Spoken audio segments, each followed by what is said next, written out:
Kutana na mwalimu Yusuf Ibrahim, maarufu kama Teacher Yufresh, mwalimu ambaye amejizolea umaarufu mkubwa katika majukwaa mbalimbali ya mitandao ya kijamii kutokana na mbinu yake bunifu ya kufundisha.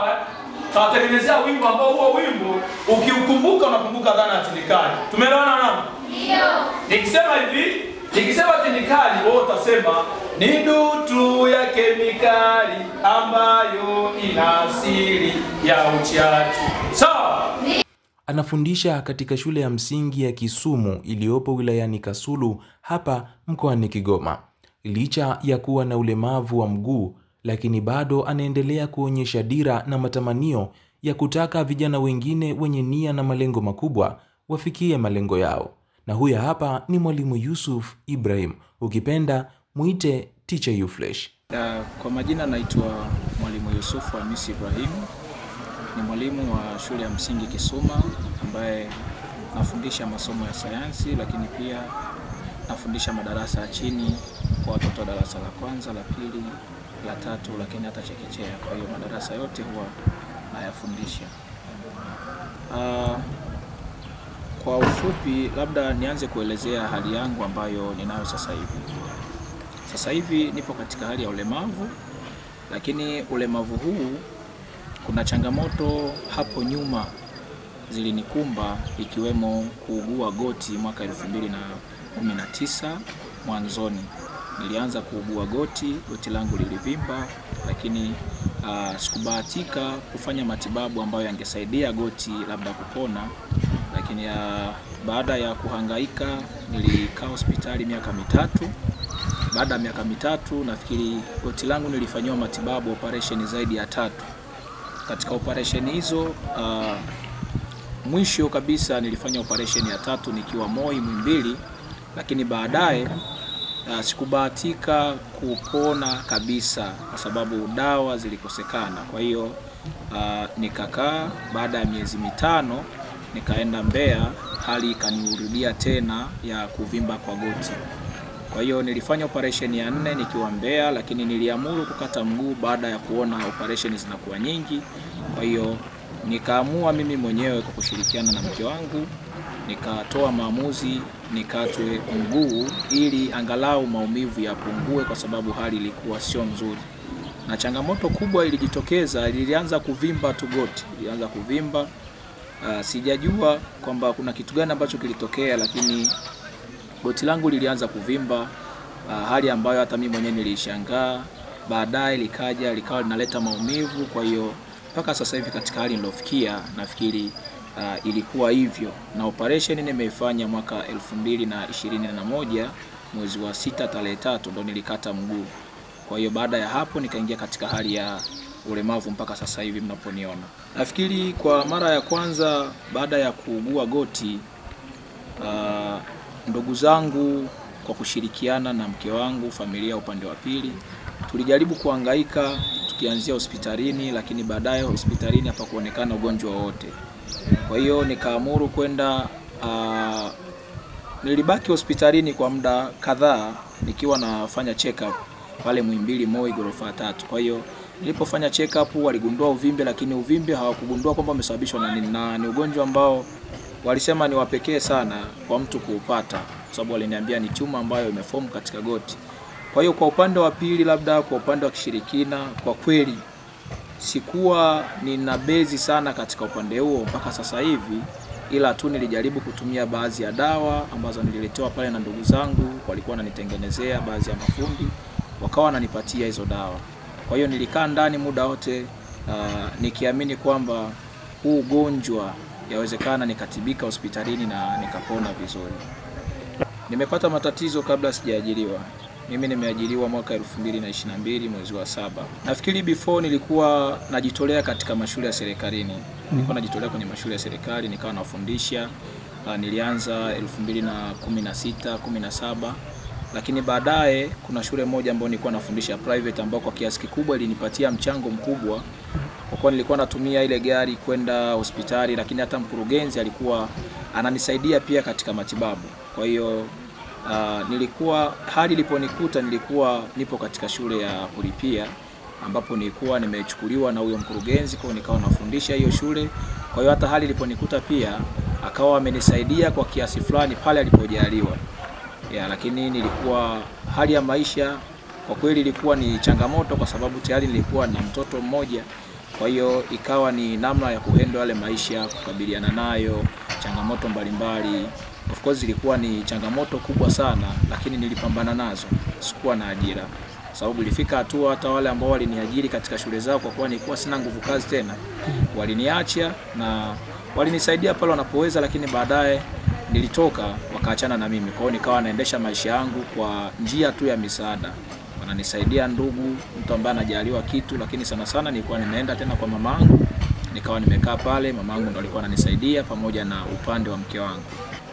Nafikiri mimi nilipoingia katika hali ya kuugua, mtu ambaye alikuwa kipaumbele kunishika mkono alikuwa ni mke wangu, akiwemo na dadangu. Kwa hiyo kwa upande wa mke wangu kwa kweli alijitoa na alikuwa mstari wa mbele sana kuhakikisha kwamba anakaa na mimi hospitalini, tunafanya kila kitu kinachowezekana kufanya, ananishika mkono na hakuniacha mpaka hapa nilipofikia. Kwa hiyo alikuwa anahangaika na mimi, kile kinachopatikana analetea hospitalini, hata katika upande wa kunitia moyo, namna gani naweza nikaishi, nikakabiliana na saikolojia ya hali ambayo nilionayo.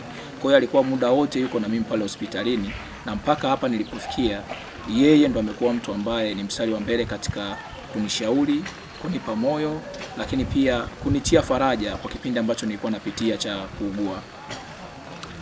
Msukumo wangu mkubwa ulikuwa ni kwanza kabisa ni kuhakikisha kwamba changamoto ambazo mimi nimezipitia, niliona kabisa kwamba kuna msaada fulani ambao ulikosekana. Ikiwemo sasa kama mimi nilijiuliza kwamba hivi tu ambavyo navyohangaika, kuna watu ambao bado wako mashuleni, wana ndoto zao, lakini pia hawana msaada wowote. Kwa hiyo jina kama YouFresh au kuwa mwalimu YouFresh maana yake limetokana na mimi pale ambapo niliamua kusimama na watoto ambao wana changamoto mbalimbali, hususan katika swala la elimu. Kwa hiyo nilikaa chini nikaamua nataka niwafanyie jambo watoto wa shule, mashuleni, na nihakikishe kwamba wanasimama na kuwa watu ambao wana uwezo, kwa sababu niliamini watoto mashuleni wanaweza, lakini kuna vitu vichache tu ambavyo labda kwamba wanavikosa. Kwa hiyo jina la YouFresh limekuja baada ya kuamua na kutia nia kwamba nataka nisimame na watoto kuwasaidia na kuhakikisha kwamba wanafika mbali katika elimu. Kwa hiyo hapo ndipo nilipoamua kusimama mimi kama mimi, nikiongozana na mtu ambaye nimekuambia, mke wangu, kupanga vitu mbalimbali katika mlolongo wa kuwasaidia watoto na kusimama nao katika hamasa mashuleni. Okay. Nafikiri balozi wa zimamoto, ubalozi nimeupata. Kwanza nilipewa ubalozi wa heshima kutoka kwa kamishna mkuu wa Jeshi la Zimamoto Tanzania, ambaye kwa mara ya kwanza kupitia somo langu la sayansi, mimi ni mwalimu ambaye nafundisha sayansi darasa la 7 hususan katika vitendo zaidi. Kwa hiyo kwa mara ya kwanza nilijikita katika kuwaelimisha watoto katika mazingira ya kukabiliana na moto. Kwa hiyo nakumbuka nilikuwa nafundisha topic ya moto ambayo nilikazia kwa kiasi kikubwa sana kuwaelezea watoto namna ambavyo wanaweza kukabiliana na majanga ya moto. Kwa hiyo ubalozi kwanza nimepewa ubalozi wa heshima kutoka makao makuu. Ndio. Ambao huo ubalozi sasa ikiwapendeza zaidi, nafikiri baadaye naweza nikakabidhiwa ubalozi rasmi na kusainishwa kuwa balozi kabisa. Lakini kwa sasa hivi nilipewa ubalozi wa heshima kutoka Jeshi la Zimamoto, ambao ndani yake umeambatana, nilipewa pia na zawadi kama pongezi kutoka kamishna, lakini pia alinialika makao makuu Dodoma. Kwa hiyo nikaenda nikatembelea. Nafikiri baada ya kufika kule nilitembezwa katika vitengo, na shukuru walinipokea vizuri. Kwa hiyo tutarajie tu kwamba YouFresh ataenda kusaini mkataba ambao utakuwa sasa balozi rasmi wa Jeshi la Zimamoto. Lakini kwa sasa hivi nina ubalozi wa heshima ambao kamishna mkuu wa Jeshi la Zimamoto Tanzania nafikiri yuko anaandaa mkataba ambao ananiangalia katika matazamio ambayo yawezekana kanichukua kijana wake nikawa balozi kabisa. Kwa hiyo iko hivyo.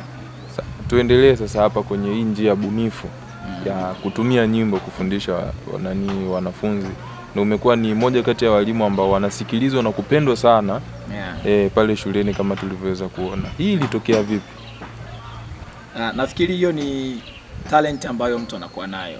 Yaani tuseme inatokana na the way mtu anavyokuwa unafundisha, kuna kitu kile tunakiita kipo ndani ya moyo. Kuna kitu kile ambacho tunasema unaweza kuwa unafundisha kitu kutoka katika kitu ambacho umesomea, lakini kuna kitu ambacho mtu anakuwa nacho ndani ya akili yako. Kwa hiyo ufundishaji kwa njia ya kwa mbinu ya michezo, lakini pia ukizingatia vitendo zaidi, nyimbo.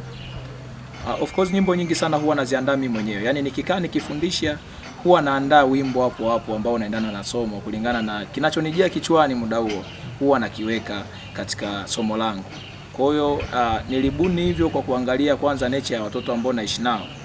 Watoto ambao naishi nao niliangalia mazingira ya kijijini, natoka katika lugha mama na kuja kwenye lugha ya Kiswahili na kuja tena kwenye lugha ambayo nafanyaje lazima niwakazie katika somo. Kwa hiyo baada ya kuona hiyo nikaona njia nyepesi kabisa ambayo wanaweza watoto wakafundishika wakaelewa zaidi, labda kwamba niwaandalie vipengele vya nini vya wimbo ambavyo hata ukigusa katika mada yoyote wanakuwa ni rahisi sana kuelewa, lakini pia zinakuwa zinawashika wapi akilini. Kwa hiyo nyimbo mimi huwa siandai, nyimbo zinakuja akilini.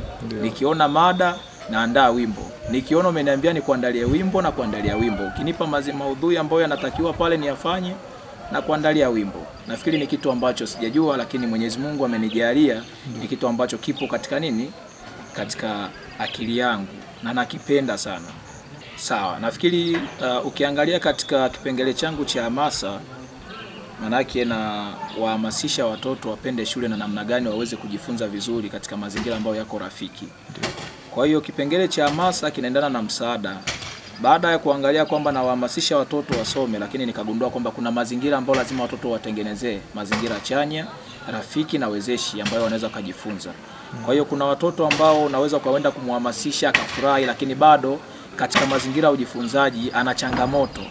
Kwa hiyo mwanzoni wakati naanza kuhamasisha, nafikiri nilikutana na changamoto ambayo watoto wanakuja sana shuleni, lakini ukiangalia uniform zao, mazingira yao, yani wanapenda shule lakini mazingira yao yanakuwa kama bado sio salama kwao kujifunza, hayako rafiki. Kwa hiyo baada ya kuona hivyo nikakaa, mimi huwa naandikaga tu proposal ndogo ndogo tu, na siandiki proposal labda kwamba na mataasisi, hapana. Nakaa na wife naandika vitu ambavyo natakiwa nivifanye.